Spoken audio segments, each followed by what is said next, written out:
I showed up with homemade apple pie and a carefully wrapped gift, thinking maybe, just maybe, this year would be different.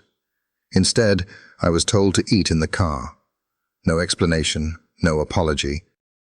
Just a smile that didn't reach my mother's eyes, and a smirk from my brother that said it all. I didn't belong at their table. Not this year. Not any year. And when I looked around, no one said a word. No one offered a chair. They just kept eating, like I was part of the wallpaper. But what they didn't know was, I had brought one more gift, one they weren't expecting, and I wasn't leaving without giving it.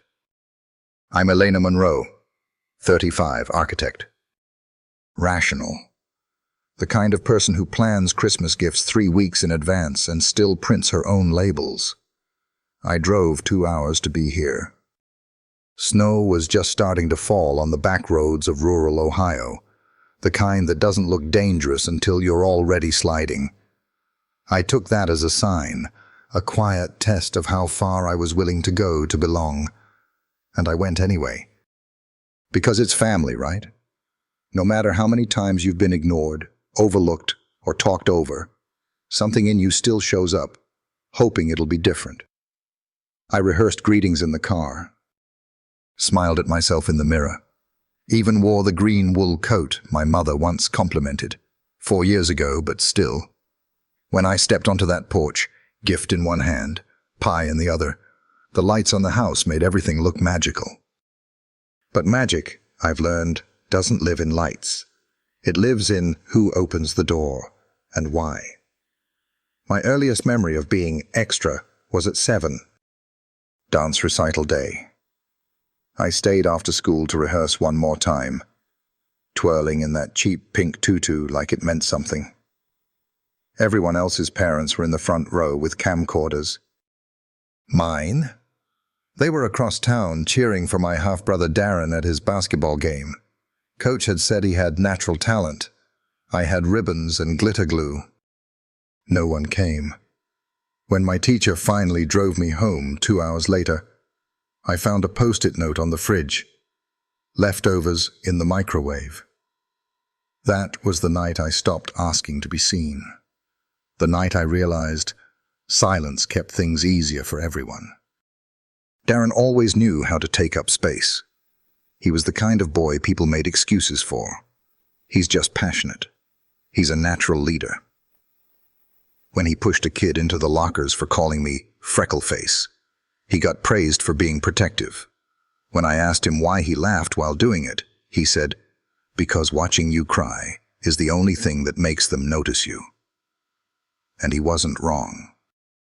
That night at dinner, my parents told me to be more grateful. "At least he stands up for you," my dad said. But that wasn't protection. That was ownership. And I was tired of being somebody's proof of power. By the time I walked into the living room, the party had already begun without me. Glasses clinked. Laughter bounced off the vaulted ceilings. Darren stood at the center like he always did, telling some story loud enough to pull orbit from every aunt, uncle, and cousin in the room. His wife, Grace, smiled tightly by his side, fingers curled possessively around his arm. I stood there, pie still in hand, waiting for someone, anyone, to notice. My mother passed by and nodded, more like I was a guest from the neighborhood than her daughter who had driven through snow to be there. No hug, no Merry Christmas, just kitchen's that way. I set the pie down, wiped my hands on my coat, and tried again. I approached my Uncle Ron, who had just returned from a cruise, and said something about Alaska, about glaciers, about how climate change is reshaping the region. He blinked, nodded, then turned his back to keep talking to someone else.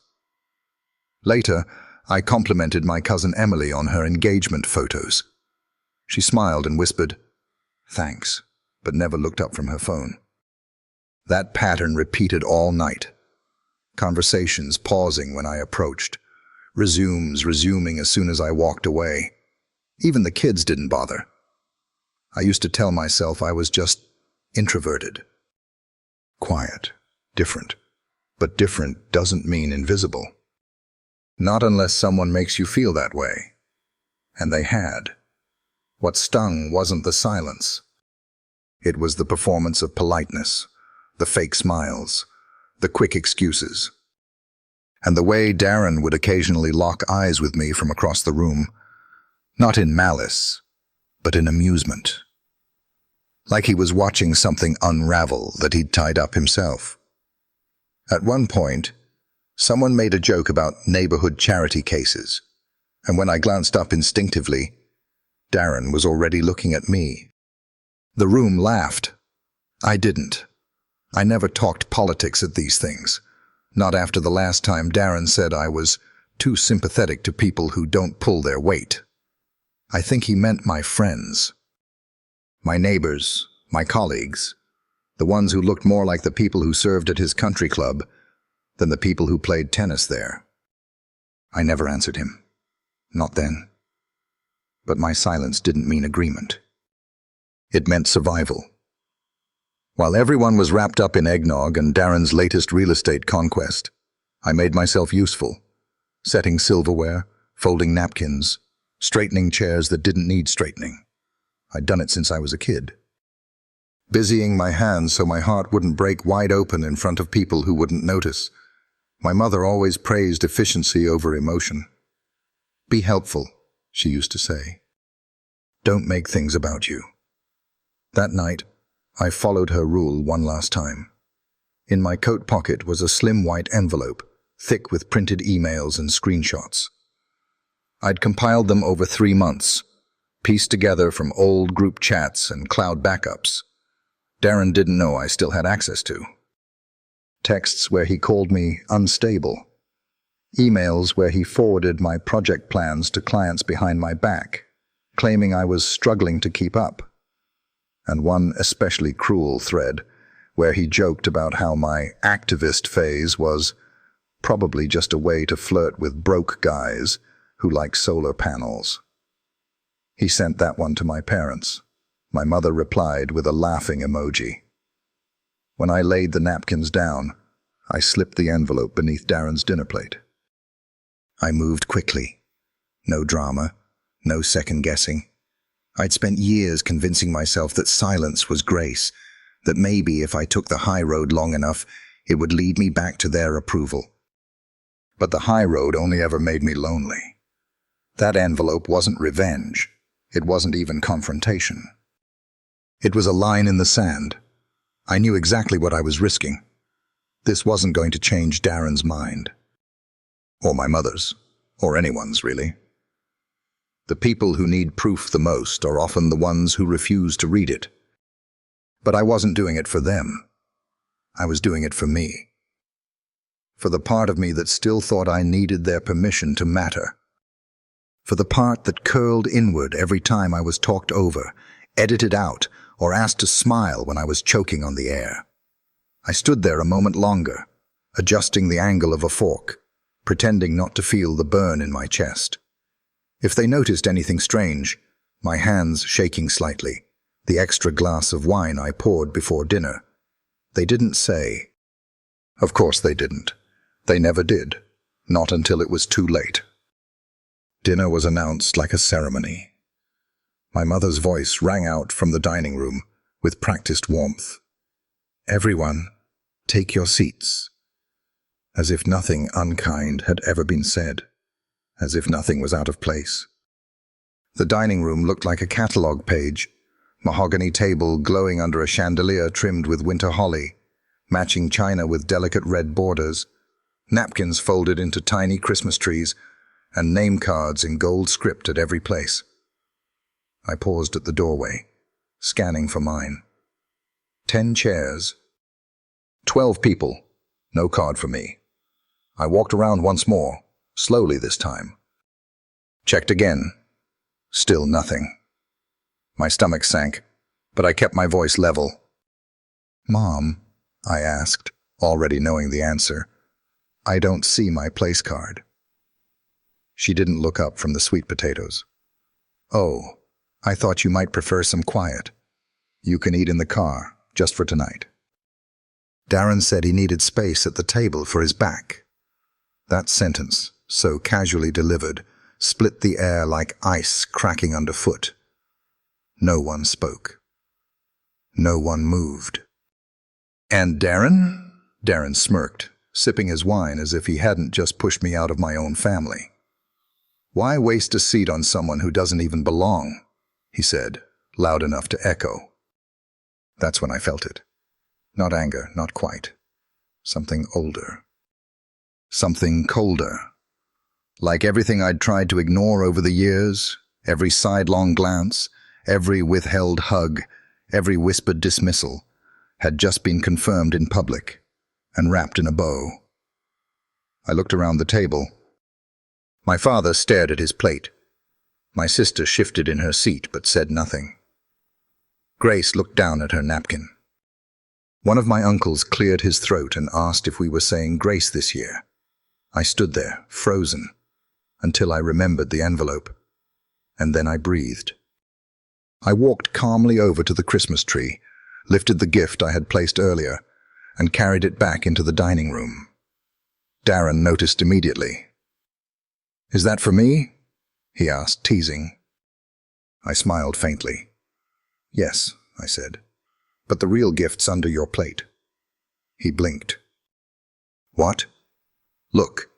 He lifted the china, revealing the cream-colored envelope I'd slid beneath his dish an hour before. For the first time all night, Darren went quiet. His eyes scanned the envelope. Then he looked at me. I didn't say a word. I didn't need to. For a moment, the room held its breath. Darren stared at the envelope like it was ticking. His fingers hovered above the flap. But hesitation was a foreign concept to him. He opened it, slowly at first, then faster, eyes scanning page after page, his confident posture folding in on itself. No one else knew what he was reading. But I did.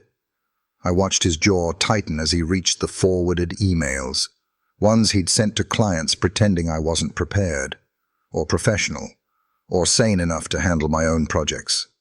I saw the flush creep up his neck when he hit the screenshots, where he'd told our cousin Jake that my promotion was some DEI nonsense, and that I was too busy trying to save the world to handle real work. My mother stood from her seat and leaned over, trying to catch a glimpse. "What is that?" she asked. "It's nothing," Darren said, hurried, stuffing the pages back into the envelope. "No," I said, stepping forward. "It's everything." Eyes turned toward me, startled, some curious, some defensive. Rachel, his wife, reached out. "Let me see it," she said quietly. He pulled the envelope away from her. "It's just Elena twisting things," he muttered, avoiding everyone's gaze. "Then show them," I said. "If I'm lying, show them." He froze. Rachel stood up and reached again. This time she grabbed it before he could stop her. She pulled out the top page and read aloud. "I keep telling Dad she's on the edge. You don't promote someone like that. You watch them burn out." Her voice broke slightly. "You sent this to your parents, about your sister." Darren looked like he might speak, but couldn't. He just stood there, exposed in a way he never had been. Not by a mistake, but by his own words. Then came the locket. I turned to Alicia, our cousin, who wore it proudly over her velvet dress. "There's also a copy of Grandma's will in there," I said. "The one she left me. The one Darren intercepted before anyone else could read it." Alicia's hand flew to the necklace. "What?" she whispered. "You didn't steal it," I said softly.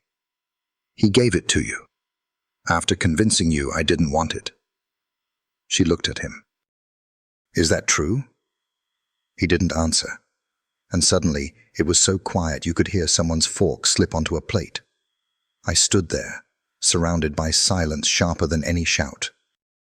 Darren's hands clenched at his sides, his face flushed with the kind of anger that only shows up when control slips through your fingers. My mother looked like she'd swallowed a lemon, bitter, pinched, but trying to maintain the illusion of dignity.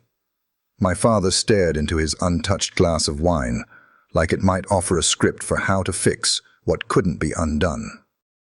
And me, I felt nothing, not rage, not relief, just a stillness that didn't need to be loud to be powerful.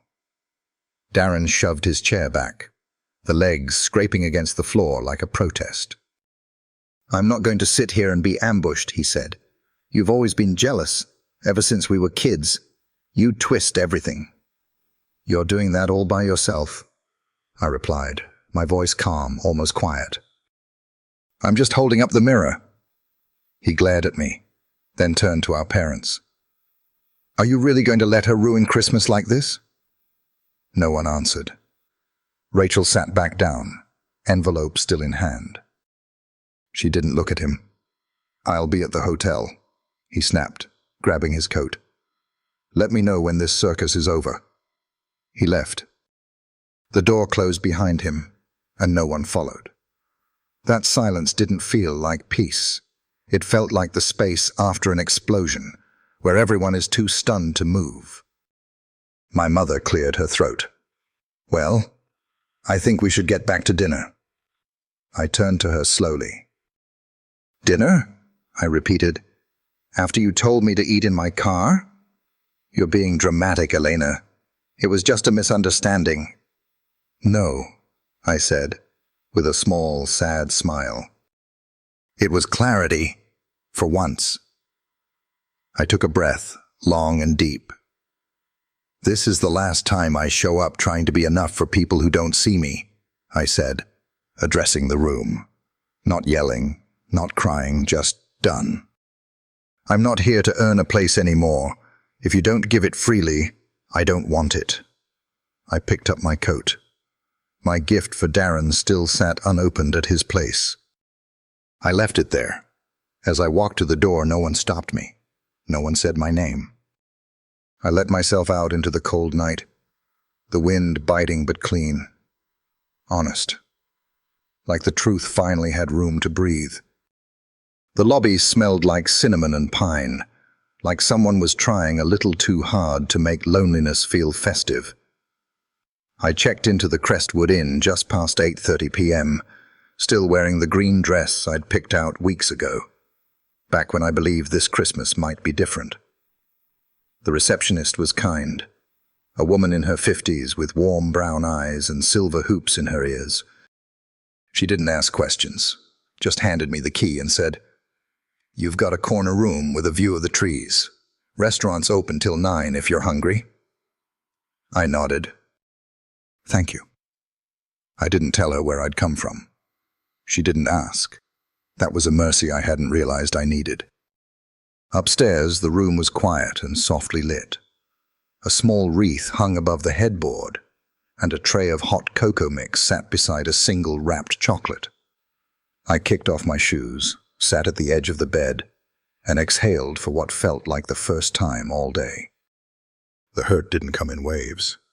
It came in silence, in the way my hands trembled when I unzipped my coat, in the realization that even after all these years, even after all that success, all that therapy, all that preparation, I still hoped they might choose me.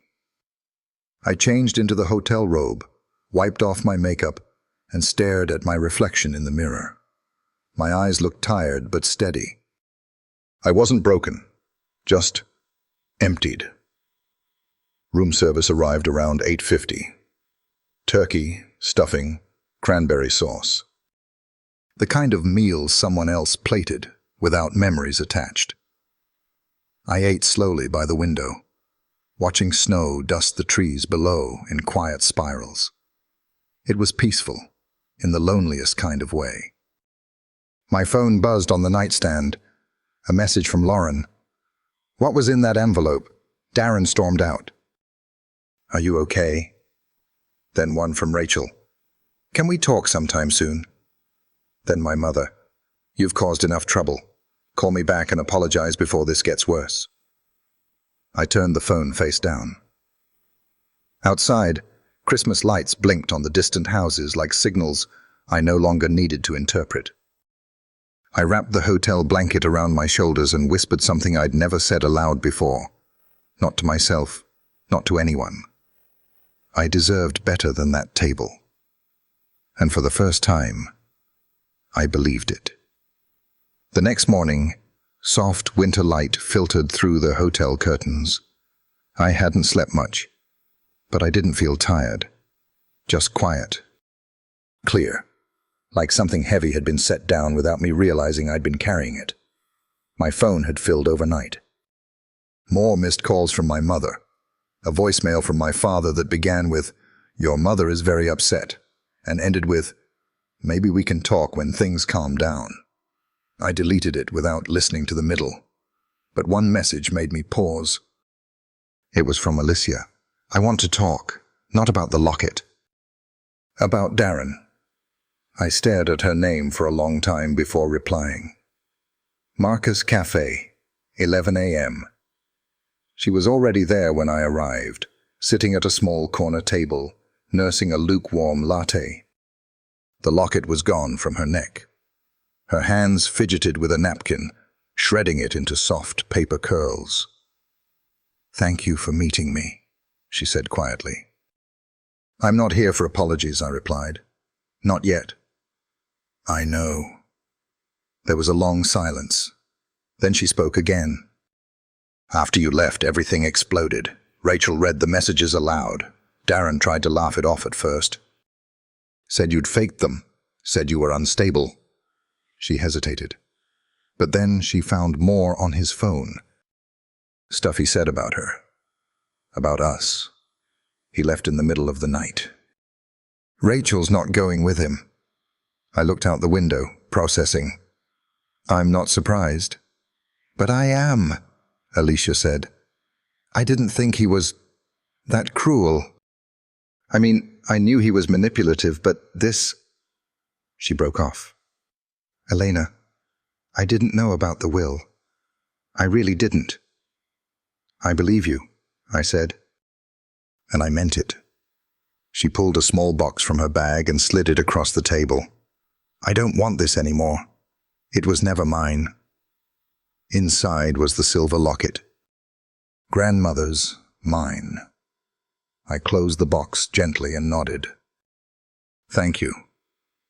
We sat in silence for a while. Not awkward, just necessary. Then Alicia said something I didn't expect. "Do you ever feel like we're all just repeating what we were taught? Playing parts we didn't audition for?" "All the time," I said. And for the first time in years, I didn't feel like I was the only one. 6 months later, my apartment didn't look like it used to. The safe, neutral tones I'd once chosen to avoid judgment were gone, replaced by bold teal walls, bright art, and plants spilling over every surface. It wasn't perfect, but it was mine. That summer, I hosted my first 4th of July dinner. Just a handful of people: Lauren, Alicia, my dad, a few close friends. We ate on the balcony under string lights, passing around homemade lemonade and laughing about nothing important. There were no whispered critiques, no careful seating charts, no one being asked to leave. After dessert, Lauren helped me clear the plates. She paused at the sink, then looked over her shoulder. "You seem lighter," she said. "I am." Inside, the locket hung from a small hook by my bookshelf, no longer hidden, no longer a symbol of loss. Just something beautiful returned. I still talk to my mother sometimes. Brief, surface-level calls. Nothing more. Darren never reached out. But I no longer need them to. I've stopped trying to earn a place at tables where I was only ever tolerated. Some families are inherited. Others are built, and this time I chose mine.